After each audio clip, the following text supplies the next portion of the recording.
Là, mais elle a de la gueule. Voilà, Cramix, c'est donc dans les librairies spécialisées en bande dessinée, on vous le rappelle. Après Cramix, nous allons parler avec vous, Barbara Abel, d'une image, alors pas n'importe laquelle, c'est quelqu'un qui est devenu une icône, c'est le Che. Tout à fait. Le Che était, voilà, c'était un militaire, c'est un mercenaire, c'est quelqu'un qui fait partie de l'histoire, c'est devenu une image. Exactement, ça se passe dans une exposition très intéressante, assez ludique aussi, ce qui ne gâche rien, où on se demande comment un homme exceptionnel, qui a eu un destin tout à fait hors du commun, se transforme quelques années après sa mort en une image, une icône, un logo qui sera reproduit à des millions d'exemplaires sur tous les gadgets possibles et imaginables. Des carpettes de bain, des t-shirts, des tasses, des boules de neige. Comment un personnage culte se transforme en culte de la marque. Est-ce qu'aujourd'hui, un adolescent qui porte un t-shirt avec imprimé dessus la figure du Che, est-ce qu'il sait qui il est? Est-ce que c'est une manière pour lui d'afficher ses opinions politiques? Est-ce que c'est une manière de démontrer son côté rebelle? Ou est-ce que c'est juste le dernier vêtement à la mode qu'il devait s'acheter? Voilà, et celui qui s'appelle Che 72 voilà. sur Internet, est-ce qu'il sait pourquoi il a choisi ce pseudo? On va regarder, si vous voulez bien, les images. C'est un reportage Signal Ilmoivraille, et puis on en parle avec vous juste après.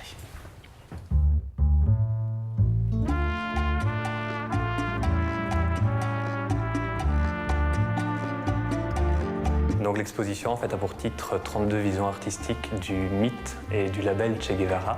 Alors le mythe d'abord, Che Guevara c'est une personnalité qui est connue dans le monde entier, notamment par la photographie d'Alberto Corda, que l'on retrouve dès l'entrée de l'exposition par l'intérieur de l'œuvre des designers atypiques. Donc le ton de l'exposition est directement donné dès l'entrée, c'est l'humour, c'est la reprise de ce personnage. Et le label, car comme beaucoup de personnalités mondialement connues, le personnage a été décontextualisé, transformé en logo qu'on a apposé sur des objets commerciaux qui ont fait un petit peu la fortune des grands marchés capitalistes, quelque part contre lesquels Che Guevara a tout le temps lutté.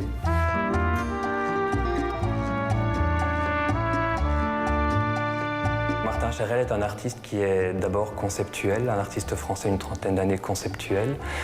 Son œuvre tourne autour généralement de réflexions sur les proportions arithmétiques que peut avoir par exemple un terrain de football.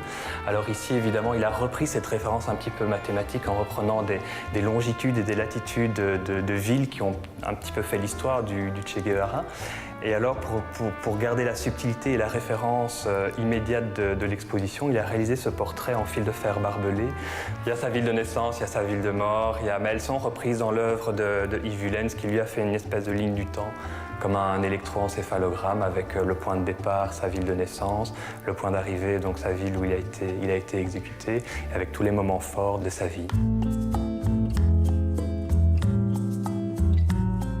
Dans les œuvres poétiques, nous avons celle-ci qui est peut-être un de nos grands coups de cœur de l'exposition. C'est une artiste qui travaille sur le thème du livre et en fait elle reprend, si vous voulez, tout le journal intime, le carnet de bord du Che.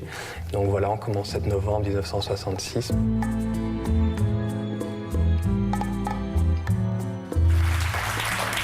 à voir à l'espace Art 22 jusqu'au 14 mars.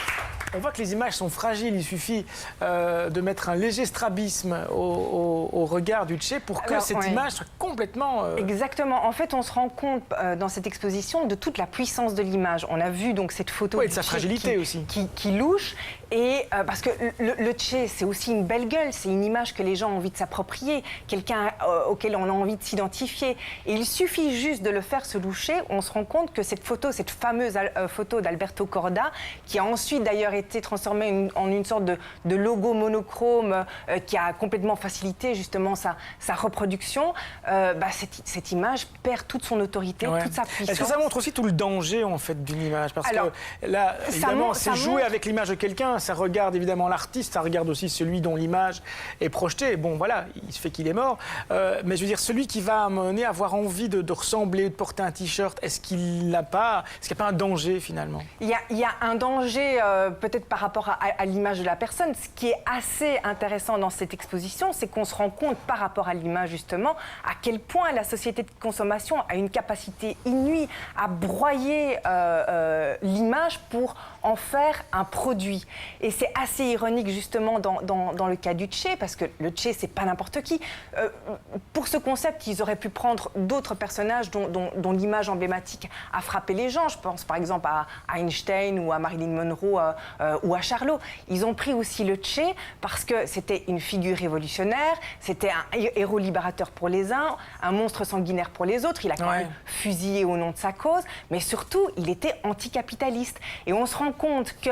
il est complètement récupéré. Voilà, son image, je veux dire, le Che est devenu un pur produit capitaliste. Est-ce qu'on peut comprendre aujourd'hui pourquoi, ce qu'il faut à une image pour qu'elle accède à ce degré-là de puissance de logo? En tout cas, quand vous voyez le Che qui louche, vous comprenez pourquoi ce genre de personnage avec les oreilles décollées qui louche, etc., ne serait pas devenu probablement un mythe, ne serait pas devenu aujourd'hui une marque, et n'aurait pas ce pouvoir-là. Ça dépend, je crois qu'il y a... C'est ce qu'on appelle aussi le marketing, tout bêtement. Je pense qu'on est en plein dedans.